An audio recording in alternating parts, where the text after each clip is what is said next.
ব্যাপারটা কি হলো আমি তো ঠিক বুঝতেই পারলাম না। সাত্তকী মাঝে মাঝে এরকম অদ্ভুত আচরণ করছে কেন? এই কেনর কোনো উত্তর নেই বাবা। কারণগুলো এত সামান্য যে ছোট মা শুধু বৌরানির খোঁজ করছিল, আর সেটা নিয়েও কি বলবে বলো তো তুমি?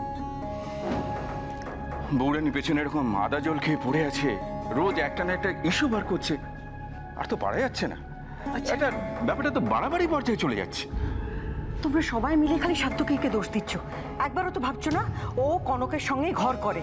হতে হতে পারে কনকের এমন কোনো পরিবর্তন হয়েছে যেটা সাত্তকী সহ্য করতে পারছে না। পরিবর্তন বৌরানির মধ্যে নয়, পরিবর্তন দাদা ভাইয়ের মধ্যে এসেছে। ও যেগুলো বলছে সেগুলো আমি ভাবতেও পারছি না যে দাদা ভাই এই ধরনের কথা ভাবছে। কিন্তু আজ এখন কি হলো? ও ইন্দিরাকে নিয়ে ওইভাবে, আমার মনে হচ্ছে আজও কিছু একটা বাঁধাবে। দাঁড়া বাবা, চিন্তা করুন, আমি দেখছি। সাত্তকী, সাত্তকী, সাত্তকী, কি হচ্ছে নাকি? সাত্তকী, বৌরানি দাঁড়াও না। না, তোরা জানিস না ও কি করেছে। আমার টলারেন্সের একটা লিমিট আছে। দাঁড়া সাত্তকী, নিজে এত কথা বলছিস আর এটা কি করছিস? রোজ একটার পর একটা সিন ক্রিয়েট করছিস, আর আর এটা এটা এটা কি আমাদের বাড়ির কালচার? আমার বিয়ের পর থেকে এ বাড়িতে অনেক কিছু হয়েছে যেটা এ বাড়ির কালচার নয়। এ বাড়ির পরিবেশ নষ্ট হয়েছে, আর এখন তো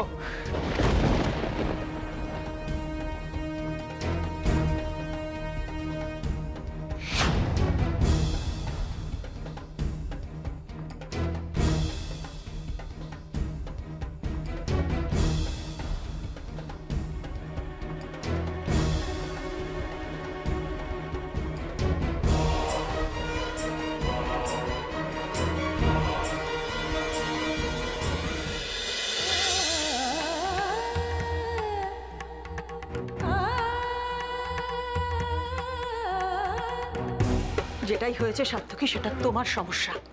সেটার জন্য তুমি কনককে এভাবে অপমান করতে পারো না। অপমান, অপমান তাকে করা যায় ছোট মা যার মান আছে। ওর কি সব আছে নাকি? না হলে ও আজ আর একটা কথা বলবে না তুমি।